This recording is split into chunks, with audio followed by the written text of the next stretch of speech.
Hello and welcome to part 2 of Discover Drawing, brought to you by myself, Senya Brendan, from the lovely Isle of Arran in Scotland. Welcome if you're just joining us for the first time. All of these videos can be found on my YouTube channel. If you don't mind subscribing, it's free of charge and that would be really helpful. If I can get up to 1,000 subscribers, then we'll be able to do live videos from YouTube for you, which I think will be good fun. So last time we were together, we were looking at different types of pencil grip to create different kinds of lines and marks on our paper. We started with that handwriting grip from the wrist, and it was very confident lines, very continuous lines. And then we looked at the extended tripod grip further up the pencil. Then we looked at the overhand, very delicate, and the underhand method as well. And all of these made slightly different marks on our paper. So let's just consolidate that today by having a look at how many different lines we can make. A lot of artists put a personal kind of language into their work. So, you know, when you see a piece of work and you instantly know who it's by, that's because that artist has found, you know, it's almost like their language, the way that they can communicate. But that can take years, or it can just happen suddenly, or it can be a particular way somebody discovers to work. So don't be put off if you feel like you don't yet have a language. That will come in time with your drawing. Anyway, I'm getting off the point. So looking at lines then, let's start with our traditional grip, or in fact do any that you want. So I'm going to first of all look at the idea that lines first of all could be continuous. Okay, so I'm going to try and sit round here today to see if you can perhaps see what I'm doing a little better. So, you know, we could have continuous lines, we could have really thin, delicate lines, we could have really thick, dark lines, make them even thicker if you shade backwards and forwards. Okay, we could have broken lines. We could have wiggly lines, we could have zigzaggy lines, we could have maybe curving lines, we could have spirally lines. Okay, and what other ones can you think of? You know, the ones, you know, up and down, up and down. Do you want to do patterns, or what about a line that's completely out of control? And just start thinking. Then I'm going to change my pencil grip. I'm going to go to the underhand position now, and I'm going to think, I'm just going to sketch. And already that line's different from any of these. What if I put my hand on the side and do it maybe that way? Okay, what happens if I go back on it? Which makes me think about hatching actually, because hatching can be a way of shading things. So hatching could be this way, that's single hatching, or you could have cross hatching, which is where you cross over like that. So, and again, that you can try, can you get darker? What happens if I keep cross hatching and cross back over and cross back over again and cross back over again? That's a different mark altogether. What about if I just try, and you could make a whole line, and actually, you know, these lines are quite long. That one's the longest one, but that's still a line. So just the more you do, the more ideas that you will have. So, you know, take your own time, take a sheet of paper and just cover it with lines, long lines, short lines, wiggly lines. See how many different marks you can make. You know, remember we pulled down lines using that underhand grip. We did horizontal lines using that grip. Then we thought, you know, maybe some curves again you might practice. What about if we overlap them to get across the page in a kind of combination of lines and curves? Okay, so the sky's your limit on that one. I shall come back in to screen now. So what I wanted to talk to you today about today is that drawing essentially is a bunch of lines, shapes, dark areas and light areas. Okay, there are other aspects obviously that come into play, but if we concentrate on that, lines, shapes, lights and darks, and we've had a good look at line. So what I want to do today is let's look at shape. Okay, so that's the next thing that we're going to have a look at. And some artists actually use shape to draw. So some artists may like to do a line drawing and then develop their artwork from that. But other artists like to just look for different colours and shapes and then put that straight down in blocks of colour and shapes on their canvas or their paper, and that develops into an image in a different way. And that's the whole point of art, is actually more important than any technical ability is the ability to actually give the viewer of your artwork an insight into how you see things. So it doesn't really matter if it's not technically brilliant as a drawing.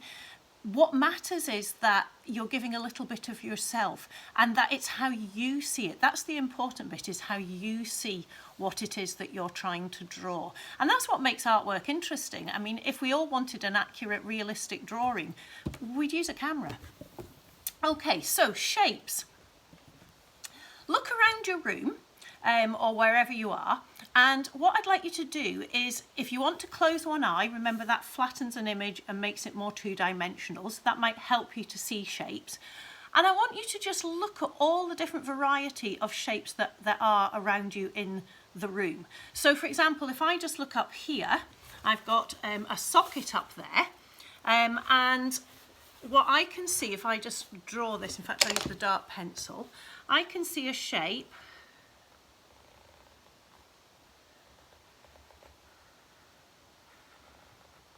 like that. What could that be? Perhaps if I draw another shape that I can see,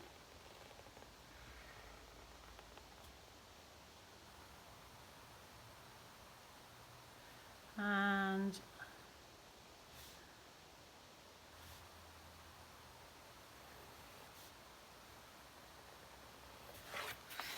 it's maybe still not obvious.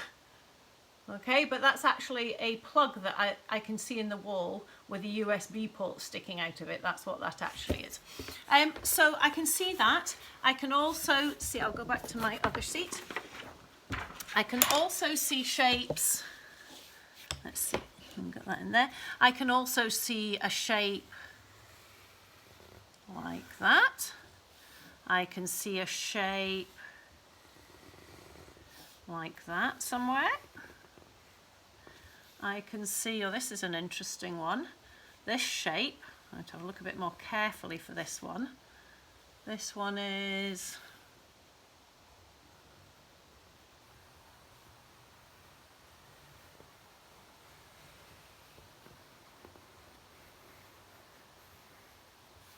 that's an interesting shape.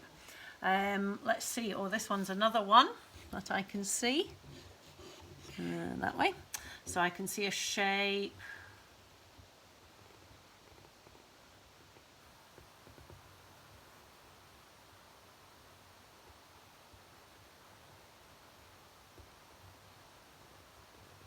a bit like that. Oh, interesting. I can see a shape like that. I can see a shape like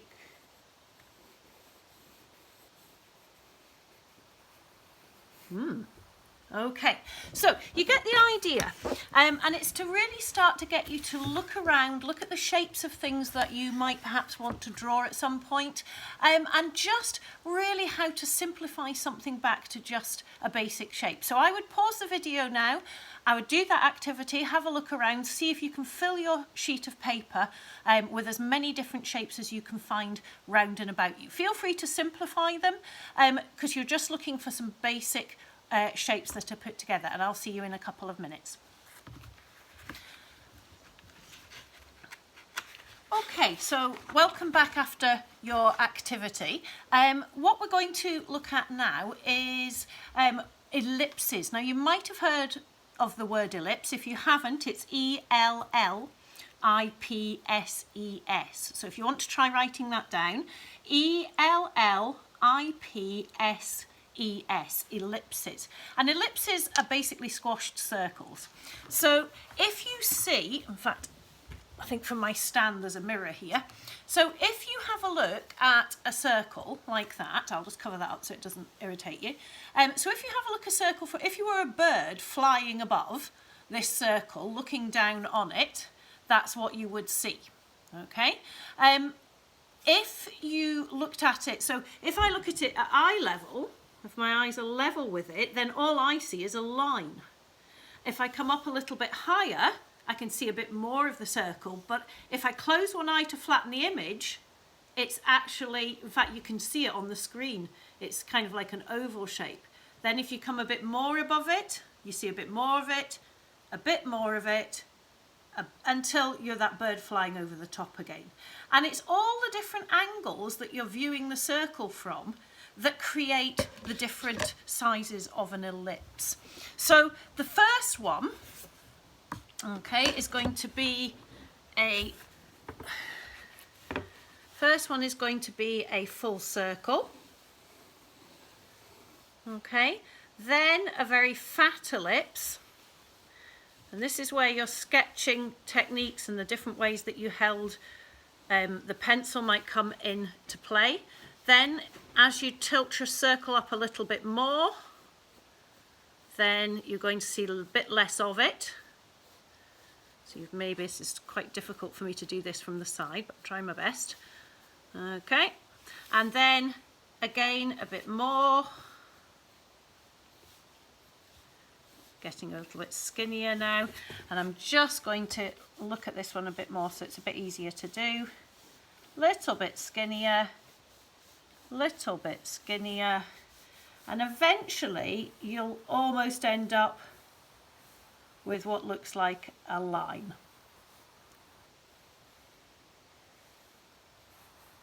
Okay. So your ellipses, again, just to show you with the actual circle here. So if you're looking at it from directly above, you see the whole circle. If it's at eye level, you only see that line. And as I tilt it, you see more of the circle, more of the circle, more of the circle, more of the circle, and then you're back to being a bird's eye view again. So what you're trying to draw is basically what part of the circle that you can see. Okay, one of the mistakes we make when we draw ellipses in our drawings is we put points here, and so we can put points here and here. Okay, there are no points on an ellipse. Think back to that first mug that we maybe drew, some of you drew in part 1. If I were to draw that again, okay, a really simple mug is going to be like that, okay? And there's no ellipses at all. Then we did look at using our sketching pencil holding techniques. We looked at the top of the mug, and those of you, thank you for sending me in some of the work that you've been doing, and it was nice to see some of you had tried that extension of trying a mug. Just watch that you don't have any sharp corners, okay? So get rid of any sharp corners here and here. There's no points on those. And then we brought down our two sides of the mug, and then this curve here, whatever this curve is, this one mirrors it at the bottom, okay? So that's us putting two ellipses. If you wanted to, if you want, if it was a see-through thing, that would be exactly the same as that. But if you wanted it to be opaque, as in you can't see through it, then you would just take a rubber and you would rub out that section just in there. But just remember, no points at either edge. Okay, so I'd like you to spend a few minutes now just practicing these cylinders, okay, using an ellipse at the top and an ellipse at the bottom. Okay, so we're trying to move from a kind of a picture reference drawing of a cup to one that's got a bit more form, okay, and form meaning solidity. It looks more three-dimensional. Okay, so we're looking more for this rather than flat. Okay, don't worry too much about the handle and things at the moment, okay, but just think about going from this to this. If you want to make it into, say, a tin of beans or something, Okay, ellipse at the top, matching ellipse at the bottom, pull down the verticals. She needs to be a bit taller if it's a tin of beans. Okay, there we go. So there's my tin of beans here at the bottom. Now, one thing to remember is if you put a label on your tin, okay, it's very easy to flatten your image by putting on your label and writing beans in a flat line like that, okay? So what you've got is a cut, is your tin that curves round, but then your label is flat right in front of it. So all you have to do is follow the lines of the curve again. Okay, so I'm just going to rub out that flat label, and this time I want you to curve your label, so whatever that curve is there, echo the curve there. In fact, why don't we have the label going off round the edge, and that will tell the viewer something goes on round the corner. Okay, so whatever this curve is here, this is the same, this is the same, and your edge of your label will still be vertical there. Okay, another little tip for you while you're practicing these cylinders is your brain wants you to put it onto a table like that, and it makes sense. It's very, very logical. The bottom of the mug is flat, or the tin of beans is flat, so therefore a flat surface is going to be a straight line, and the mug or the tin of beans is on top of the table, so therefore the table line needs to be underneath the mug. When you put it like that, you can't argue with that logic, but it's not actually the case. That would only be the correct view if you had your eyes level with this line. So it would involve you almost crouching down and having your eyes level with the edge of the table. That's the only time that view actually is what you see. What you're more likely to see is something like that. And I think you'd all agree that this now looks like it's sitting on the table, and it's a more three-dimensional tin here because we've got the same curve here that we've got here. Sometimes what you see when people are starting to get the idea that, you know, this is not quite right, you see certain things happening. Sometimes you see somebody will put a whole circle, like a bird's eye view, and they'll draw the whole entire circle like that, which is like the next step. It's like the realization that the flat top was not quite right. The other thing that you can see sometimes is, because you're not quite sure where to put it, this comes up here like this, and it's like an eye. And that's very common to see. And, you know, that's fine too, but if you can just make this bottom bit the same, it makes such a difference. And also avoiding these sharp points, just rounding them off gently there. So again, I would pause the video here and I would just take a page and fill it with ellipses. Try and think about the idea of going from that bird's eye view and getting thinner and thinner and thinner until you end up almost as a line. Then I want you to try drawing a tin of beans, go back to drawing the mug, but this time do an ellipse at the top and an ellipse at the bottom, and put your table line, just raise it up a bit and understand how your brain is thinking logically about this. It wants you to put it underneath. It wants the bottom to be flat, and you should almost feel a little bit of resistance, like that debate going on in your head. No, but that doesn't make any sense. And I want you to be aware of that feeling, because we're going to talk about that later on in the course as well. Okay, so I'll see you in a few minutes.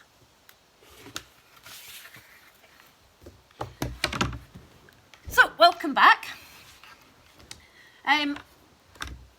Ellipses then, we've looked at ellipses to make cylinders, and what I want you to do now is I want you to have some fun with some cylinders. I want you to think of different things that you can think of. Kitchens are a good place to go for cylinders. You've got mugs, you've got cups, or you could turn it on its head, and instead of thinking about different things you can draw, you could draw the ellipses first and then think about what you could make from them. So, for example, I'll try and go back here so you can see better. How's that? So, for example, I might just start by drawing a couple of ellipses, then I might have a bigger ellipse. What I'm trying to focus on doing though is having this curve the same as this curve, the same as this curve, and then why don't we have another smaller one? But again, that curve echoes that curve, and then let's have a really big one. Okay, and you can just, if you want to, think about it as smiles. A smile, similar smile, similar smile, similar smile, similar smile. Okay, and that might help you get your cylinders. Then what you can do is say, well, now let's think about joining them up. Join that one up with that one. Then I went smaller again. I've just noticed mine's gone a little bit wonky, especially drawing on its side. One way to avoid that, if you want to use a ruler, and you can always draw a line down the middle, and that helps you keep, like that one actually needs to go out a bit more on that side. So you can make some adjustments if you want to, or you can always use your finger. If you don't have a ruler, remember you've got fingers, so that could be a finger width from that side of the middle line and a finger width from that side. So you can be as fussy or as carefree as you like with these drawings. Again, it goes back to what we were saying earlier about drawings are an expression of yourself and how you see things. And some people see things very geometrically, very crisply. Other people see things in a softer way. But it's really, this is what's going to start to make your drawings your own. There's another ellipse there. And I'm thinking this is starting to look a little bit like some kind of a candlestick. And guess what shape a candle is? It's another cylinder. So again, I might put in my verticals there for the candle. And again, the temptation is just to go straight across, do that, and your little flame. Okay, that's the temptation, but remember your ellipse. So let's get that little ellipse in there, and whatever that curve is there as well. And then if I take a rubber, I could just rub out the bit at the back of the candle holder that we wouldn't see now. And we're starting to get this really nice shape coming down here. And then by all means, if you want to put in your flame at the top. Okay, again, you might do something different. You might have an ellipse, and then you might do a smaller ellipse. Again, that curve echoing that curve. And this time you might come in, you might decide this is actually looking a bit like a teacup. And then you could do, and again, teacup sitting on a saucer, the temptation is just to draw teacup on top of saucer with the flat bottom. But we know now that that curve has got to be the same as that curve. Okay, so sitting at our cup on a saucer is not going to be a straight line like that. It's going to be, guess what? Another ellipse. So again, there's your center coming down. And so you might want to say, right, this is again, look at that underhand grip, nice and light. But then you could say, right, there's the ellipse of my saucer. Again, no hard edges. Okay, now that I've found my saucer, I might then go in with a slightly harder edge. Remember, no sharp points at the sides there. And I might start thinking about a little design maybe. It's got a rim on it maybe. And maybe it's got, again, it will come in. And again, it's very tempting. Okay, saucer's sitting on the table, tables are flat, therefore we need a flat line. It's really logical. But, again, the bottom of the saucer is going to be an ellipse as well. Okay, and if you want to draw the whole thing in, you can, and then rub it out. Or you can just pretend to draw the back of the ellipse, but get the right angle on the one here.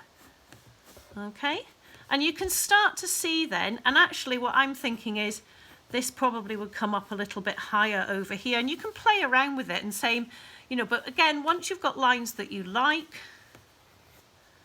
then you can start to really move in there, okay? And you can put handles on and all sorts. So what I would like you to do ready for next lesson is to play around with, first of all, lines, different kinds of lines, then start looking around for different shapes and shapes that you can see around and about you, and just to show yourself how many different shapes there are out of there and get you into this idea of thinking, if I was going to draw something, what basic shapes could I distill it down to? Simplify it into easy shapes to manage. A lot of these how to draw books show you different shapes to get started with. So if you can start thinking about doing that for yourself, that's quite helpful. Practice your ellipses, your squashed circles, and try doing lots of ellipses and either do some imaginative drawings or find a collection of things that are cylinders, put them on a table and have a go at drawing the group of them. Please, please send me in your drawings or pictures of you at work, or even if it's just your practice page, it doesn't need to have your name on it. I'd love to make up a little slide show for you at the end of each week, just so we can see what we've all been up to. But I can't do that if you don't send me photos, okay? I look forward to seeing you next for our live session on Friday. I will be transmitting live from my Facebook page, Senya Artist, on Friday, and I look forward to seeing you there. Okay, cheerio.